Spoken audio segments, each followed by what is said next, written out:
Muy buenas tardes, bienvenidos a Agenda Constitucional. La ha pasado muy rápido esta semana y cosas han pasado muchísimas también que vamos a comentar con nuestros panelistas. Cuáles son las expectativas de lo que viene esta semana, el balance de lo que ocurrió también en la semana anterior. Bueno, se los quiero presentar. Estamos juntos, como todos los martes, a Pamela Figueroa, académica de la USACH y coordinadora del Observatorio Nueva Constitución. ¿Cómo estás, Pamela? Muy bien, muy buenas tardes. Muchas gracias por acompañarnos como todos los martes. También Patricio Zapata, profesor de Derecho Constitucional de la Universidad Católica y presidente del Centro de Democracia y Comunidad. ¿Cómo estás, Patricio? Bien, Bárbara, buenos días. Buenos días, Pamela, buenos días, Sebastián. Sebastián también, Sebastián Soto, profesor de Derecho de la Universidad Católica. ¿Cómo estás, Sebastián? Hola, Bárbara. Hola, Pato. Hola, Pamela. Bueno, ya estamos listos, todos presentados, saludados y vamos directo al grano. ¿Qué les pareció? Nosotros cuando nos juntamos el martes pasado no había podido reunirse o comenzar las labores, al menos oficiales, de la convención por los problemas técnicos, pero el día miércoles sí pudieron hacerlo. ¿Qué balance hacen ustedes de lo que ocurrió en esas breves jornadas que pudieron trabajar el miércoles y el jueves, Pamela? Bueno, finalmente los convencionales constituyentes se instalaron. Bueno, lo que habíamos estado hablando, no sabíamos el primer día si se iban a instalar finalmente en la sede del ex Congreso. Recordemos que habían estado barajando instalarse en instituciones de las universidades públicas. Y bueno, finalmente se instalan y creo que, bueno, eso ya es un paso importante. Se van resolviendo cuestiones del traspié inicial que tuvo la Convención Constitucional, fundamentalmente por las condiciones sanitarias, logísticas, que el gobierno no logró resolver al principio. Eso tuvo consecuencias también, la salida del primer secretario ejecutivo desde la Secretaría General de la Presidencia, el nombramiento de una nueva persona. Entonces creo que por ese lado, ya de alguna manera se fueron resolviendo esos primeros traspiés y eso es bastante importante, y también la presidencia y vicepresidencia de la Convención Constitucional empezaron a tener conversaciones con otras instancias, con el Senado, con la Cámara de Diputados. Empieza a haber una relación, ¿no es cierto?, de la Convención Constitucional con los poderes del Estado. Eso por una parte creo que funcionó bien, y bueno, luego ya lo que fue la primera declaración de la Convención Constitucional y el primer debate que pudimos observar de los convencionales constituyentes, que está asociado más que a la tarea de la Convención Constitucional, que es el texto constitucional, a una declaración sobre el contexto político y social, que sin duda era un tema que veíamos ya que estaba rondando. Así que esa fue la primera semana y me imagino que vamos a poder ir como profundizando un poco más en cada uno de esos puntos que marcaron esa primera semana y que sin duda hoy que ya retoman va a tener un curso probablemente distinto a lo que fue esa primera semana. Vamos a profundizar de todas maneras en esa declaración. Patricio, Sebastián, ¿hay algo que les haya llamado la atención o que quisieran comentar en particular de las otras cosas?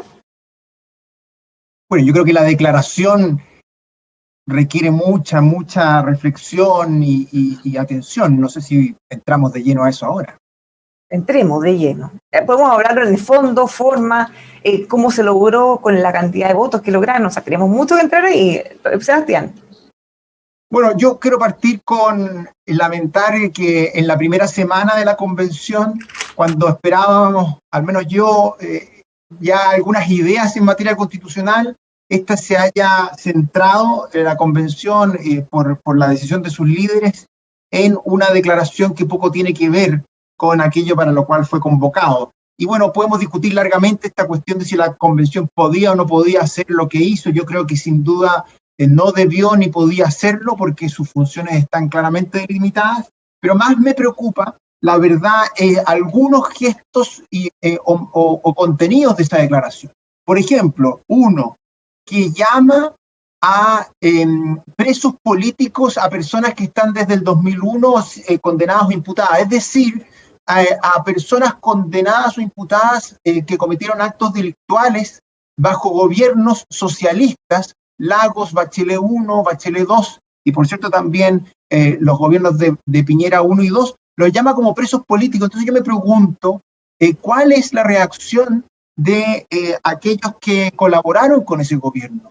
Eso, perdón, bajo estos gobiernos hay presos políticos. Yo creo que ciertamente no los hay. A mí me hubiera encantado escuchar mucha más crítica a una declaración como esta. Eso circunscrito a la Araucanía, que es un tema que también podemos conversar, por qué se incluyeron en esta declaración, si bien en un principio habían dicho que tenía que ver con la revuelta social, con el estallido, y tal como dice Sebastián, en este caso se está incluyendo gente desde 2001 en la Araucanía. Sebastián. No, por cierto, o sea, bajo gobiernos democráticos, donde primaba todo el Estado de Derecho, donde habían actos delictuales en la Araucanía, pues bien, hoy día la Convención nos dice que son esos presos políticos. Entonces yo me pregunto de nuevo, los gobiernos, quienes colaboraron, los partidos que estuvieron detrás de los gobiernos del presidente Lagos, de la presidenta Bachelet, a mí eso me afectaría en lo más profundo. Yo creo que ahí no hay presos políticos, yo creo que ahí la convención o la declaración que aprobaron la mayoría de la convención se equivoca en tal calificación. Patricio, ¿cómo ves ese punto que hayan incorporado a esta gente que estamos conversando? A ver, una cosa previa, los balances que hagamos en esta semana son los balances de la primera semana de un total de 54 semanas probablemente, ¿no es cierto? Entonces, es cierto, los principios importan, la forma en que las cosas comienzan a veces marcan la pauta, pero, digámoslo, es el minuto 3 del primer tiempo de un partido largo. Y en ese sentido yo escuché a Rodrigo Álvarez, un convencional de Vamos por Chile, que allá por el miércoles o jueves decía es muy temprano para hacer juicios demasiado categóricos o definitivos. Repito, no da lo mismo como parten las cosas. Y aquí hubo cosas muy buenas y hubo cosas, en mi opinión, negativas. Respecto a la declaración, a mí me encantaría que... Ya que las menciono, ¿cuáles son las cosas muy buenas y muy negativas? Yo sigo pensando que es muy bonito, esa es la palabra que voy a usar ahora, que tengamos presidente de la convención a una mujer de nuestros pueblos originarios con su nivel de cultura, de conocimiento. Creo que es tan... no se nos puede pasar por alto lo que significa después de 200 años en que ese espacio, digámoslo así, la tarima, el podio, estuvo siempre ocupado por alguien como yo, en el sentido de un hombre santiaguino, con poco pelo probablemente, de unos 50 y tantos años, de una universidad tradicional. Entonces, después de 200 años en que el podio lo tenía una persona como yo, que aparezca ahora una persona que representa esa otra chilenidad, me parece muy, muy, muy valioso en sí mismo. ¿Y lo negativo? Bueno, yo comparto con Sebastián que esa declaración, tanto por cuestiones de forma o de competencias, si podía o no la de convención hacerla, como por algunos contenidos, es negativa. Y fíjate que esto no es tan ajeno al debate constitucional. Es político, por supuesto, pero cuando uno estudia las constituciones, uno mira la historia del proceso de generación. Cuando uno quiere entender la constitución, por ejemplo, de los Estados Unidos, uno lee y observa lo que estaba pasando en Filadelfia en ese verano de 1786, qué cosas se decían, qué cosas pasaban, buscando interpretar. Entonces, vamos a acompañar a nuestros auditores durante un buen tiempo. Hay personas que cuando quieren interpretar lo que dice una constitución, se van a la intención de los redactores, se van a la génesis, buscando ahí claves interpretativas. Entonces, ¿cuánto le debe este proceso constituyente a la revuelta? ¿Cuánto le debe a los 10 años anteriores? ¿Cuánto le debe a la violencia? ¿Cuál es el vínculo que tiene este proceso con la movilización pacífica? ¿Y cuánto algunos quieren atribuirle a actuaciones violentas? Entonces, es un tema que no solamente es interesante desde un punto de vista contingente, político, sino que yo creo que también va marcando la forma en que vamos a comprender la Constitución. Y por eso... Patricio, un segundo antes de que termine, porque paremos ahí en una cosa que usted dice, porque generó mucho ruido lo que señaló uno de los convencionales electos, que además es un abogado bien reconocido, Fernando Atria, respecto a que le deben esto en parte, a los actos violentos. ¿Usted coincide con él? ¿Qué le parecieron esas declaraciones? ¿Se valida la violencia como un medio? Quiero ser bien preciso, volví a leer varias veces la frase y luego vi el video. Él dice en una parte que fueron necesarios estos actos para que se iniciara el proceso constituyente. Y aquí yo he tenido ocasión de discutir muchas veces con el profesor Atria, con Fernando, y a veces lo que él hace cuando uno lo presiona un poquito es que él dice, no, si yo no estoy fomentando nada, no estoy justificando nada, no estoy haciendo ninguna apología de nada, estoy constatando un hecho. Él se refugia en la sociología y él intenta describir en forma muy desapasionada lo que habría pasado, y él dice cosas como, mira, no fue suficiente que durante años hubiera una mayoría política por el cambio constituyente, no fue suficiente que hubiera marchas pacíficas, tuvo que ocurrir esto para que la UDI, para que Renovación Nacional. Primero, dos cosas muy rápidas. Uno, es bien complicado cuando una persona que es protagonista de la política, que ha sido candidato a presidente de un partido, ha sido presidente de un partido, precandidato presidencial, candidato a diputado y candidato a convencional, se refugia en la sociología. Yo creo que uno tiene que hacerse cargo de lo que dice y las consecuencias de lo que uno dice. Decir que fue necesario, ¿qué? ¿Qué fue necesario? ¿La quema del metro fue necesaria? ¿Fue necesario destruir el barrio Las Tarrias? Porque indudablemente fue necesario que hubiera movilización social durante muchos años. Eso fue necesario, fue importante. Que hubiera gente que incluso arriesgara mucho para marchar en Plaza Ñuñoa, en Concepción, en Viña. Hay gente que incluso arriesgó, y no solamente arriesgó, sufrió por esa movilización, perdiendo la vista, ¿no es cierto? Pero ¿qué fue necesario? Yo la verdad de las cosas encuentro bien dramático que desde el mundo de la academia y desde el mundo de la intelectualidad se afirme que para que haya cambio social y progreso social, así como para hacer tortilla hay que romper huevos, se diga que para hacer cambio social de repente hay que aceptar ciertos colaterales o ciertas externalidades, y se nos olvida que esas externalidades son seres humanos que arriesgan ser quemados, pierden su trabajo, pierden un proyecto de vida. Entonces yo de verdad encuentro que esa base que subyace a ese juicio es muy complicada y muy negativa. Pamela, ¿qué posturas tiene respecto a este tema? Y en las declaraciones del convencional Fernando Atria. Sí, bueno, dos cosas. Yo creo que me voy a tomar un poco de una reflexión que hacía Patricio Zapata recién sobre los procesos políticos de cambio constitucional, ¿no es cierto? Cada cambio constitucional está en un contexto de un proceso político y eso está básicamente determinado por los contextos institucionales y por los actores que están en ese proceso. Entonces, muchas cosas contextuales van a estar apareciendo en el debate de la Convención Constitucional.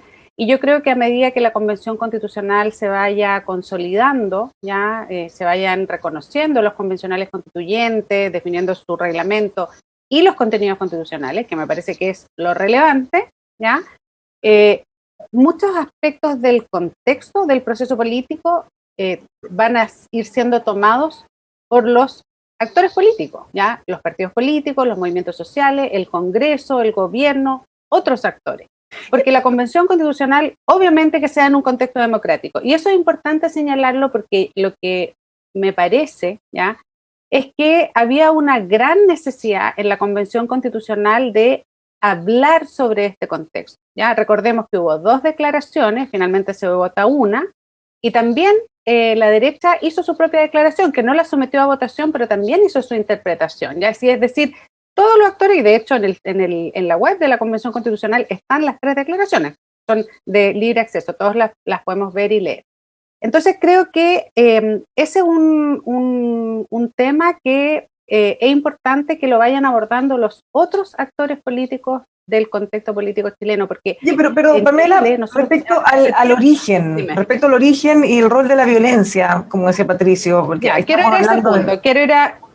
Sí, a ver, Entonces, lo primero es, me parece que la declaración que se votó, que finalmente se votó por 105 votos, ¿ya?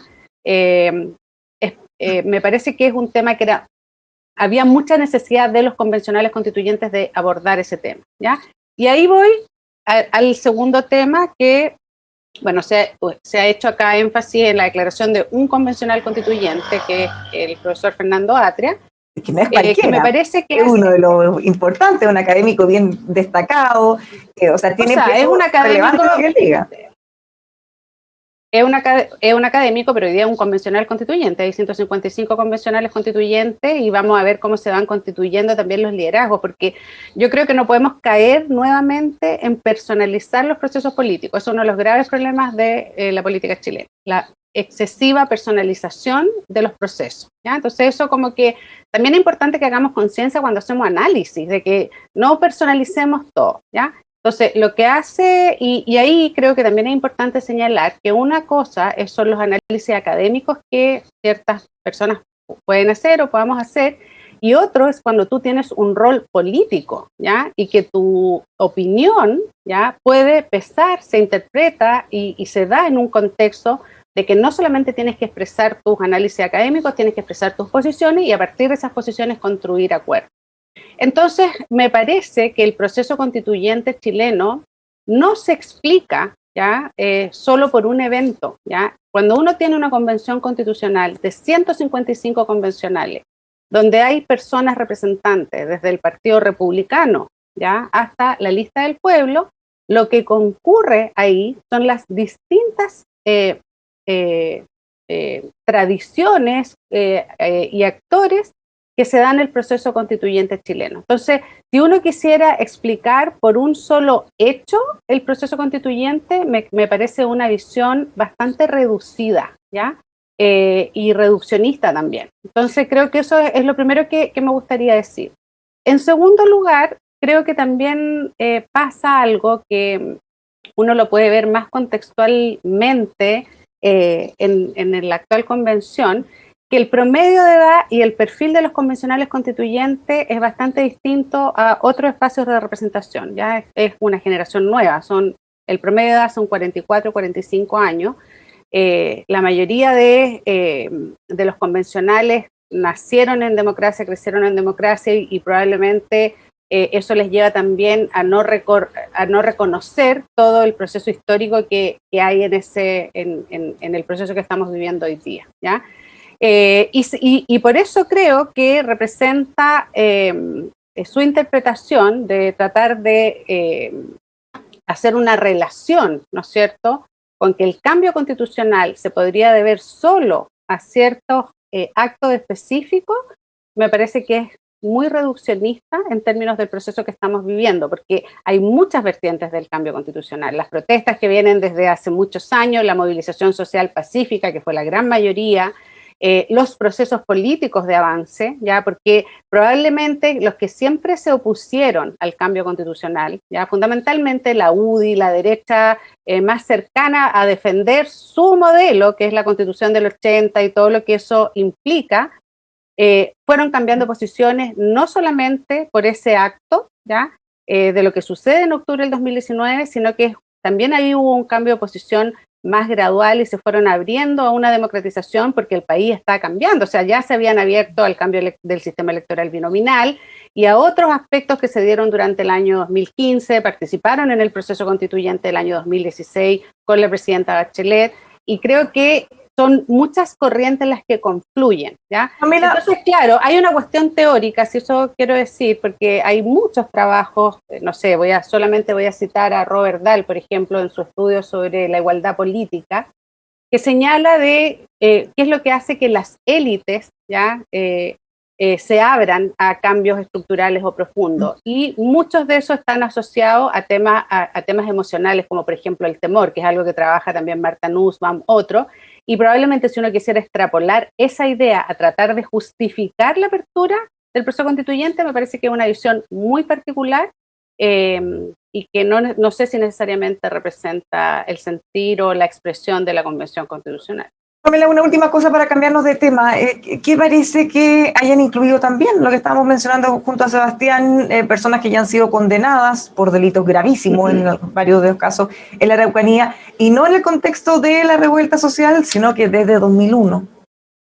Sí, yo creo que el tema de la Araucanía es un tema mucho más complejo y más difícil. Me parece que la Convención Constitucional es el espacio donde hay que hablar ese tema con mayor profundidad, ¿ya? O sea, es el primer espacio político donde están representadas las naciones originarias y creo que eso es básico para la democracia. El punto que yo creo que hacen los pueblos originarios, ¿ya? Es que muchos de los procesos, de los procedimientos asociados, por ejemplo, a el conflicto de la Araucanía y a la detención y procesos judiciales que se han hecho contra miembros de los pueblos originarios, han sido muy controversiales. O sea, de hecho, la Maxi Lincolnao esté en la Convención Constitucional después de haber estado detenida ya por un año de un proceso que finalmente ella sale, ¿no es cierto?, sin responsabilidad, es el tipo de situaciones que las naciones originarias quieren representar, ¿no es cierto?, en ese tipo de declaraciones. Y yo creo que hay una voluntad democrática, ¿ya? De todos los que están representan las distintas posiciones de la Convención Constitucional, porque finalmente se sometieron a una elección democrática y están dentro de la Convención Constitucional para buscar resolver ese tema. Entonces, por eso creo que todo el debate sobre la plurinacionalidad, la pluriculturalidad, una relación igualitaria e inclusiva, creo que va a ser muy importante, porque sí, si uno quisiera como desmenuzar lo que ha sido la violencia en la Araucanía, ¿ya? Hay un tipo de violencia estatal, ¿ya? Y también hay un tipo de violencia estructural cuando tú tienes naciones, pueblos, parte de la sociedad que han sido sistemáticamente discriminados, perseguidos, y que obviamente eso lo expresan en esta declaración. Y también hay una violencia ejercida por parte de grupos que Sí. creen en la vía armada para sus reivindicaciones. Sí. Para ponerlas todas en el contexto. Ahora, pensando en los desafíos que van a tener en estos días, y esto puede ser muy complejo, y les quiero preguntar qué les parece a ustedes, cómo debería hacerse. Se votó en una votación no exenta de polémicas también en la ampliación de la mesa. Desde la derecha criticaban que se votó a mano alzada, de una forma desordenada, después se cambió la pregunta después de haber votado, pero ya quedó aparentemente firme que van a ser 9 personas las que componen la directiva, el vicepresidente, la presidenta y otros 7 que todavía están viendo cómo se van a llamar, 2 de ellos reservados para escaños para pueblos originarios. ¿Cómo se van a elegir los otros? Es un tema que todavía no está resuelto. ¿Qué creen ustedes? ¿Cómo se debería hacer? ¿Buscando quizás representación o que quede lo mejor posible, Sebastián? Perdona, Bárbara, yo pudiera referirme a lo que acabamos de hablar, porque creo que sí. Vale la pena. Yo estoy de acuerdo con Pamela que no tenemos que personalizar, pero a mí a veces me parece que Fernando Atria quiere convertirse en algo así como el Carlos Altamirano de la convención. Es decir, esa persona que extrema, que radicaliza, que llena de contenido y que muchas veces justifica también la violencia. Cumplir el rol de Carlos Altamirano para la Unidad Popular, o el rol que Carlos Altamirano cumplió en la Unidad Popular, es lamentable porque finalmente lleva a fracasar el proceso. Y por eso yo intentaría recomendar que nadie acoja ese rol como un objetivo. Cuando Fernando Atria justifica la violencia en esa frase que señaló Patricio, no es una descripción, no es una frase descriptiva, sino que es valorativa. Y lo que, como hemos conversado lo que nosotros tenemos que valorar es el acuerdo político del 15 de noviembre. El acuerdo político del 15 de noviembre es el que hace nacer este proceso, no es la violencia destructiva. El 18 de octubre destruye. El acuerdo del 15 de noviembre sobre la base de la política es el que construye. Y por eso entonces tanto la declaración como las frases que mencionábamos, a mi juicio son frases lamentables. Patricio, ¿quiere agregar algo más? ¿O nos vamos a la directiva? Vámonos al tema de la directiva.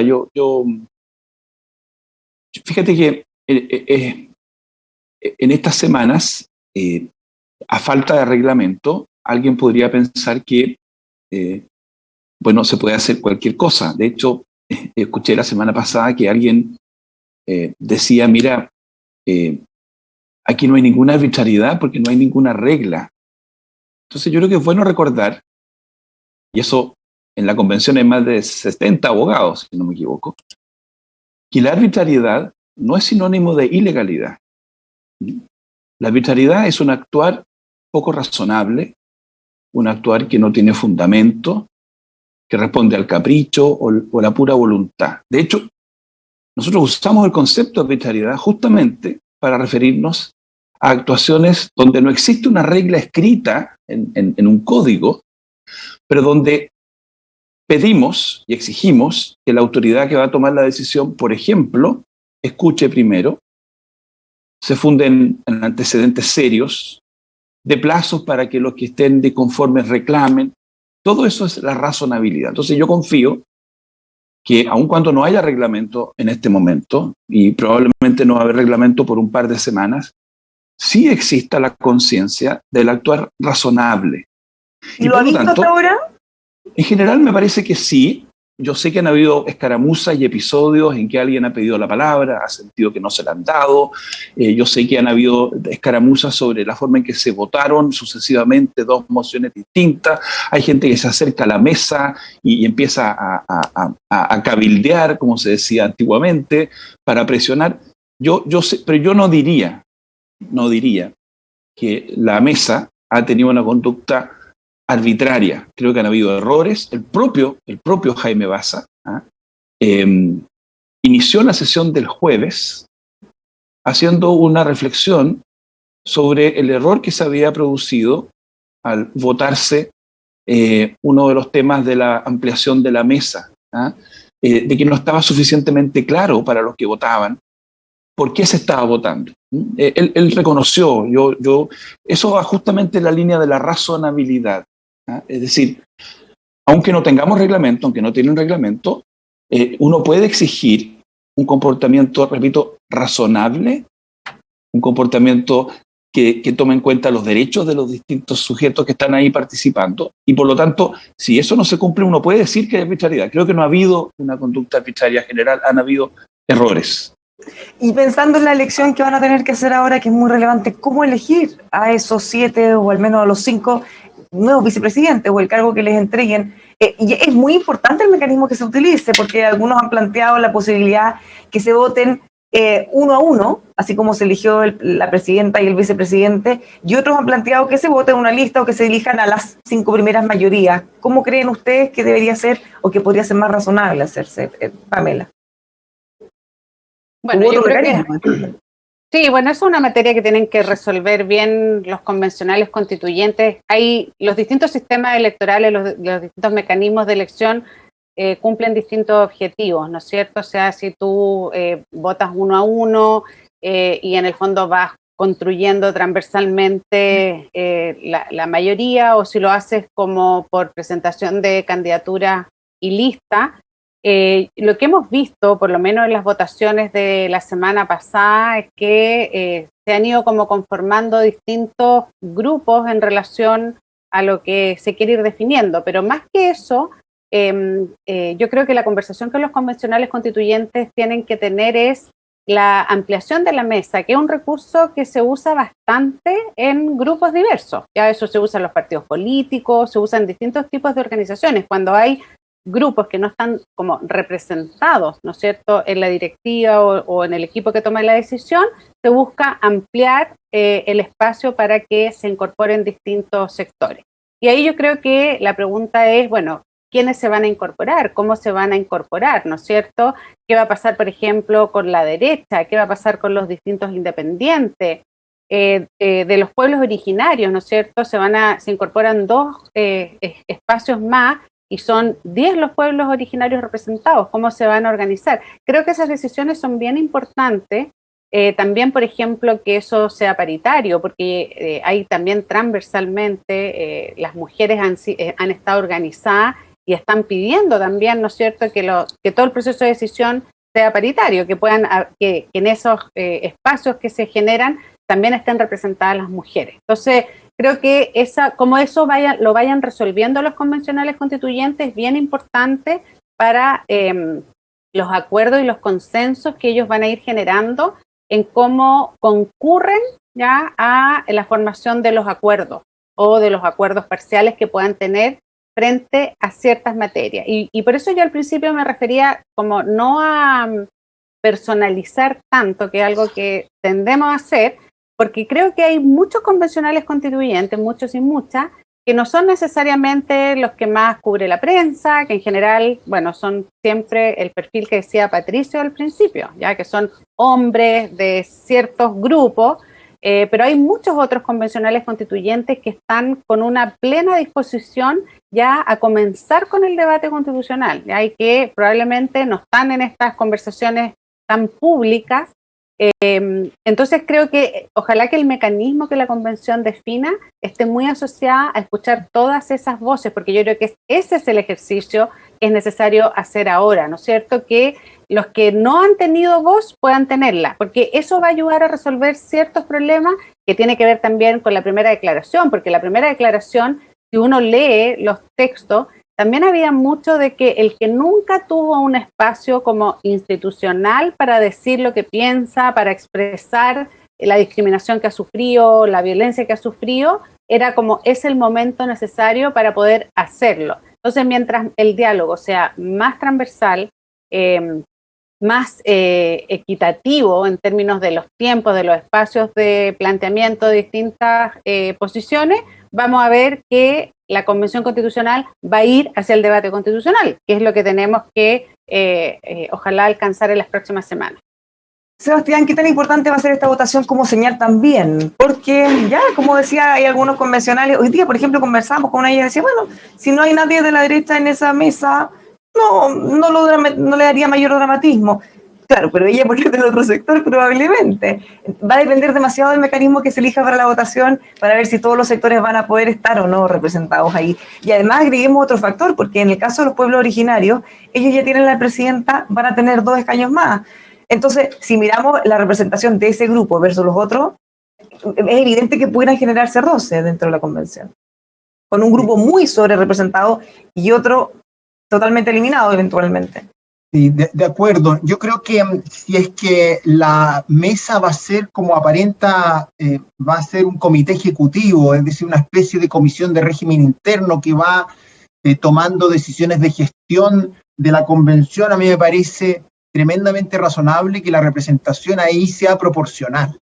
Es decir, que no esté solo representado un sector, sino que estén representados proporcionalmente todos los sectores, como puede hacerse y como se hace regularmente en la integración de comisiones en órganos deliberativos o asambleas como los congresos, etc.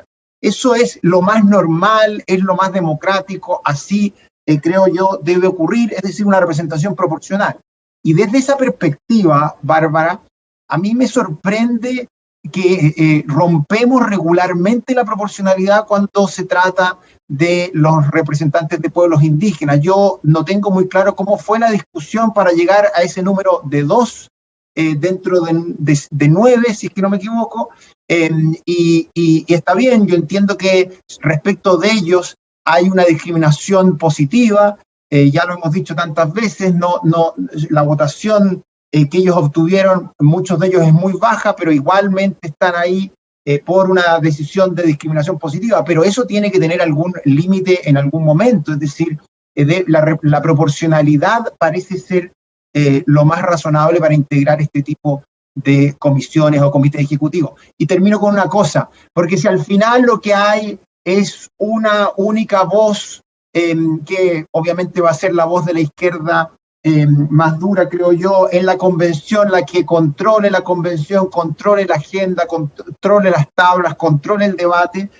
esto rápidamente, creo, va a deslegitimarse ante la ciudadanía, y por eso yo esperaría que la proporcionalidad sea la que se impone. Esto es importante, el criterio que nos pone Sebastián, Patricio, pensando que, claro, cuando uno piensa en el mecanismo, esto es lo que pasa siempre en los sistemas electorales, uno piensa primero qué es lo que quiere que se refleje en ese resultado, y por eso se inventan distintas fórmulas. ¿Deberían hacer algo similar acá antes de simplemente implementar una fórmula de votación sin pensar en ese resultado? que por lo menos representa a todos los sectores de la convención? Como tú lo dices, Bárbara, la pregunta es qué es lo que quiero, qué es lo que busco, y luego echo mano al mecanismo más idóneo.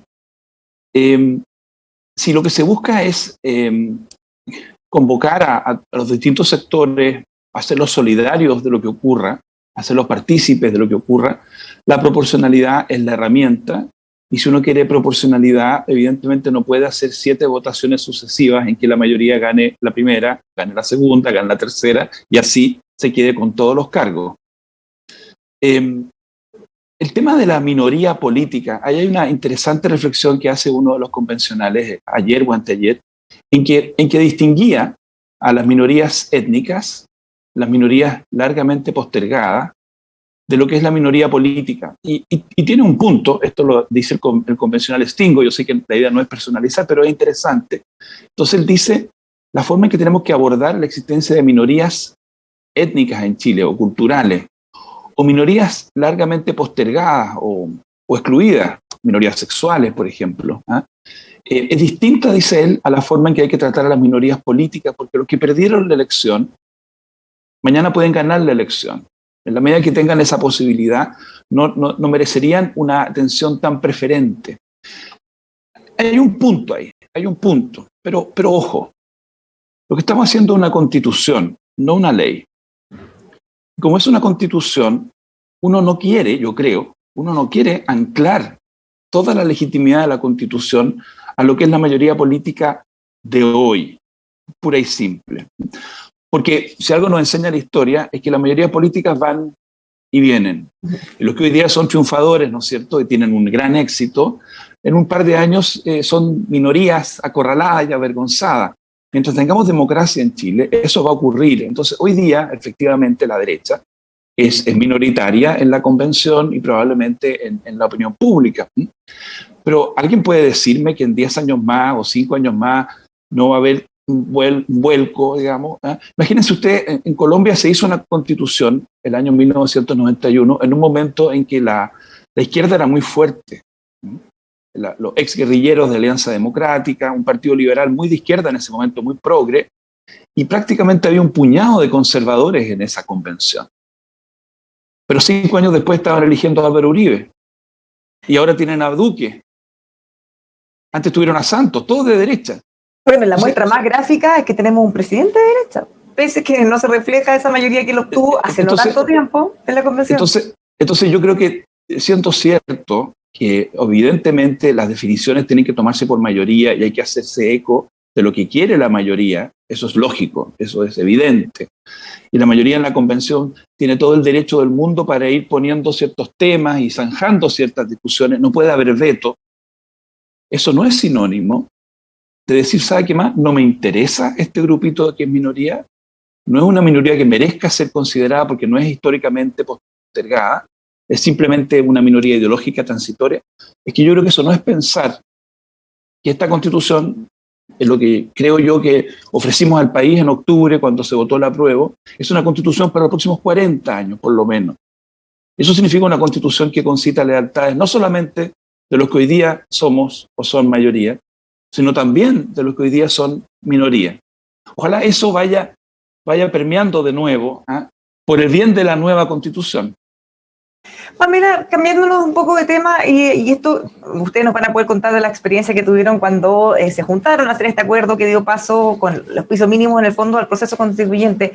Se está discutiendo un tema técnico en realidad, cómo se va a administrar. Algunos han planteado la necesidad de crear una corporación, una personalidad jurídica que les permita tomar sus propias decisiones en materia de presupuesto, por ejemplo, contratar personal, hacer licitaciones. Desde SECPRES dicen que al menos mientras no tengan reglamento nada de eso pudiera abordarse o llevarse a cabo. ¿Cómo lo ven ustedes desde cómo lo concibieron en un principio a cómo quizás la práctica sería mejor o más fácil para que se pueda administrar bien? O sea, cuando se conversó en la mesa técnica, siempre pensamos que era el Poder Ejecutivo el que tenía que apoyar, y así está en la Constitución, en el artículo 133, en términos administrativos, financieros, técnicos, la instalación y el desenvolvimiento, el desempeño de la Convención Constitucional. Lo que pasa es que lamentablemente el traspié inicial generó mucha desconfianza hacia el Poder Ejecutivo, porque después la Convención Constitucional ha tenido reuniones con los distintos poderes del Estado, ya fundamentalmente con el Senado, los parlamentarios, también se reunieron con la Contraloría, con el Consejo de la Transparencia, lo que hace ver que la Convención Constitucional sí está como teniendo estos límites en la relación con distintos poderes del Estado, ¿no es cierto?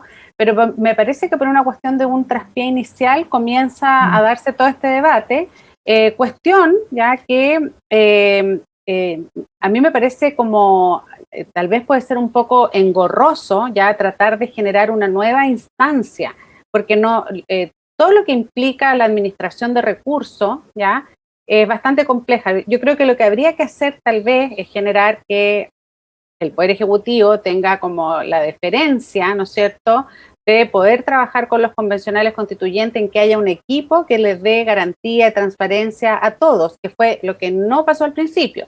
Eso pasa en general, ha pasado en otros contextos muy distintos, cuando se crean organismos, no sé, como fue el Consejo Ciudadano Observador en el 2016, Patricio fue presidente ahí, que también querían tener cierta autonomía. Esto es distinto porque la Convención Constitucional obviamente es un poder constituyente que ha sido electo por la ciudadanía, pero la gestión administrativa lo que tiene que hacer es que sea eficiente, que sea efectiva y sobre todo que sea transparente, que dé garantías a todos.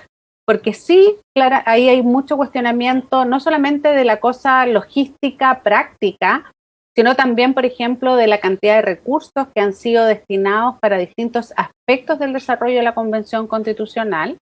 Y me parece que eso sí tiene que dar garantías a la Convención Constitucional. No olvidemos que además tenemos elecciones presidenciales y que la segunda parte de la Convención Constitucional va a ser con otro gobierno, ya en otro contexto. Y cualquiera sea, ya tienen que, o sea, si una de las grandes preocupaciones que tenemos es que el proceso constituyente, democrático, participativo, institucional, fluya dentro de nuestra estabilidad democrática, es que cada una de las instituciones tiene que cumplir su rol. Y yo creo que ahí el Ejecutivo, ya por una cuestión que a mí me parece que es más de voluntad que de capacidad, ya porque todos sabemos que el Poder Ejecutivo tiene la suficiente capacidad de resolver estas materias, cometió un error ya que afectó la confianza y eso puede como generar mayor problema en la administración de los recursos. Entonces, me parece que eso hay que resolverlo de una manera rápida, eficiente, pero sobre todo con mucha transparencia, que dé confianza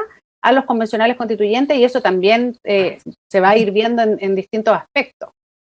Sebastián, ¿cómo ves desde ese espíritu que tenían inicialmente? Claro, ¿cuánto de esto se arruina o no con los incidentes que tuvieron en la instalación? ¿Y cómo lo abordan entonces? ¿Cómo sería mejor? Yo completamente de acuerdo con Pamela. A mí me parece que no solo es engorroso crear una nueva instancia, sino que también pone atención en aquello que es menos importante.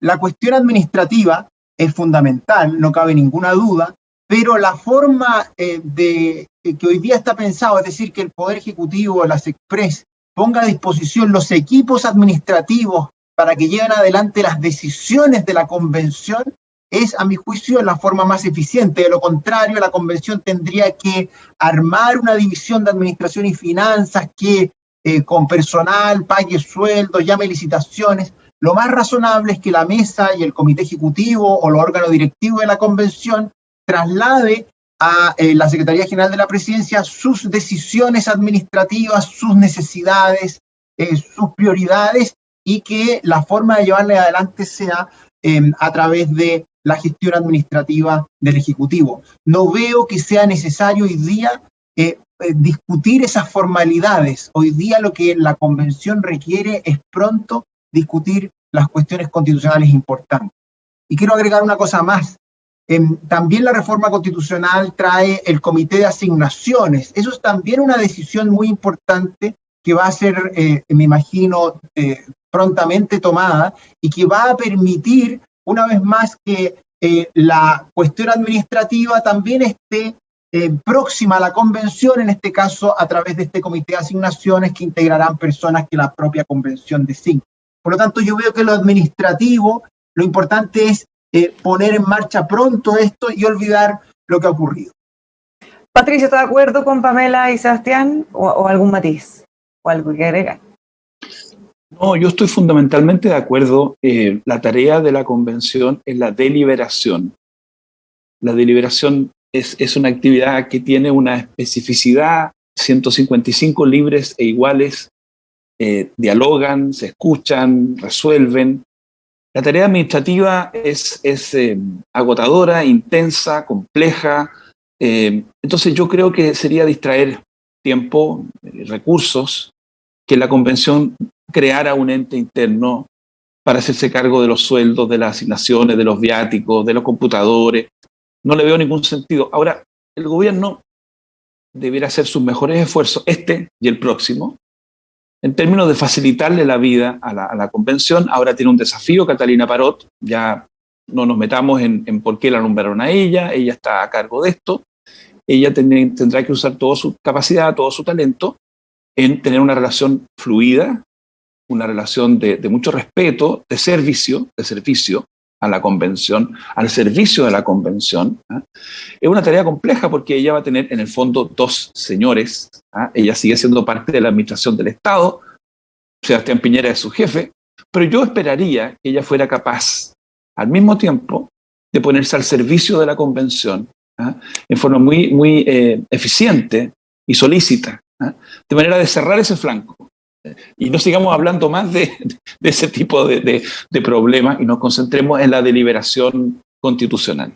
Que no sea tema, justamente era lo que se hubiera esperado en un principio. Ahora ya pasó, ya han tenido algunos roces, incluso la misma declaración que comentamos ha generado también roces con poderes del Estado como el legislativo y el judicial. ¿Cómo ven ustedes que están esas relaciones entre la convención y el ejecutivo, legislativo, judicial, pensando cómo comenzaron y cómo van a seguir evolucionando? ¿Cuántas presiones o no pueden haber de lado a lado? ¿Cómo ven ustedes que debería o podría ir encaminándose esa relación? ¿Pamela? Bueno, lo que hemos visto es que la mesa de la convención, la presidenta Elisa Loncón, que yo creo que ha tenido un amplio reconocimiento, como bien señalaba Patricio, ya los distintos estudios de opinión pública, la prensa internacional y los poderes del Estado, yo creo que tienen un amplio reconocimiento a lo que implica y el rol que puede cumplir Elisa Loncón. Y han habido las reuniones protocolares, ¿no es cierto?, como vimos ya con el Senado, con la Cámara de Diputados, con la Contraloría, con el Consejo de la Transparencia. Entonces creo que ya se empieza a generar una relación bastante fluida, que yo creo que es muy importante para poder como delimitar las funciones, los roles, las atribuciones de cada una de las instituciones.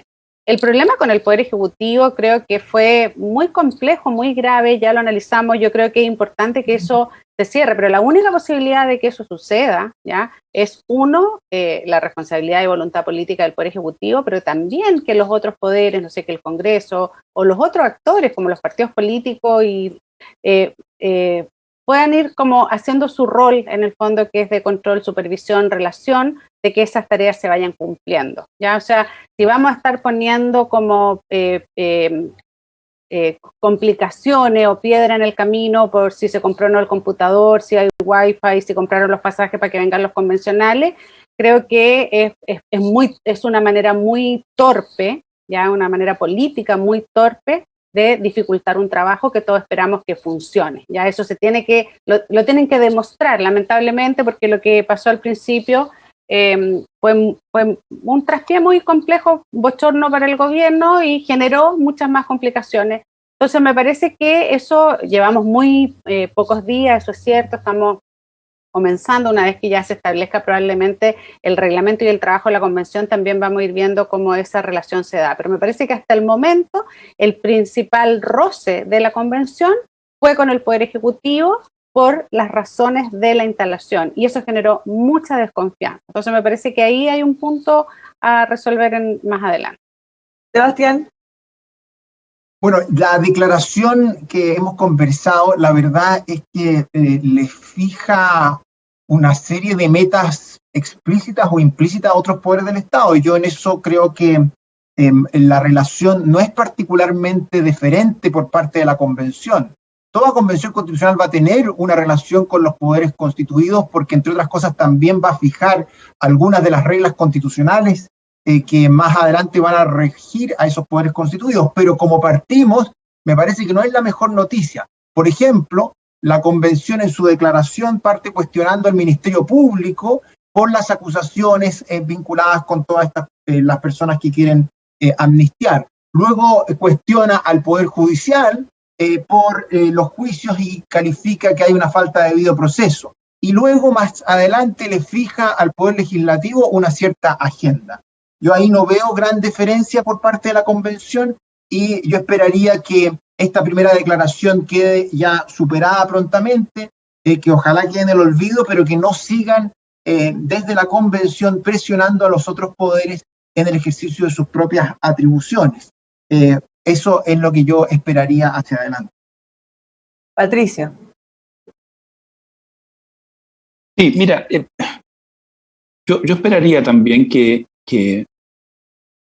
fuéramos dejando atrás la idea de que aquí hay un órgano que es tanto más democrático que el resto, ¿no? Porque es indudablemente democrático el origen de la convención y muy valioso que haya ido a votar un 40 y tanto % del padrón en pandemia, pero imagínense que en 4 meses más tenemos una elección de diputados y presidencial y vota más gente. ¿Cómo le vendría a la convención que los nuevos diputados o el nuevo presidente dijera, nosotros somos más democráticos? ¿Ah? Y empezaron a enmendarle la plana a la convención y a criticar a la convención. ¿Ah? Entramos en un juego que no le sirve a nadie.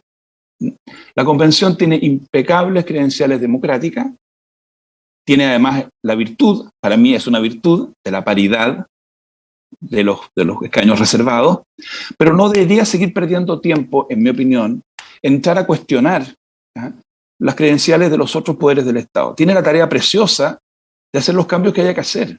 Si no nos gusta la forma en que funcionan los tribunales en Chile, si no nos gusta la forma en que funciona el Tribunal Constitucional, o queremos un Congreso unicameral y no bicameral, más que pelear con el actual Congreso, vamos pensando ese nuevo Congreso que queremos, quizá con paridad, ¿no es cierto? Repito, porque de lo contrario, si empieza a ser una especie de gallito, ¿quién es más soberano? ¿Quién es más pueblo?